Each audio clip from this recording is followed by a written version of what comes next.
నీ సేవలో ఎదురైనా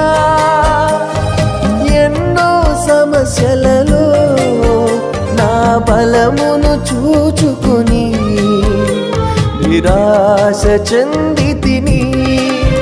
నీ సేవలో ఎదురైనా ఎన్నో సమస్యలలో నా బలమును చూచుకొని నిరాశ చెందితిని.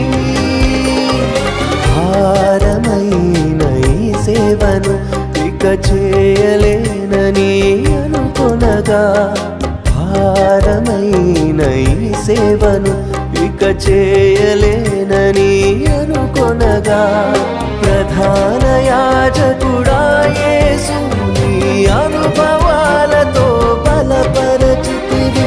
ప్రధాన యాజకుడా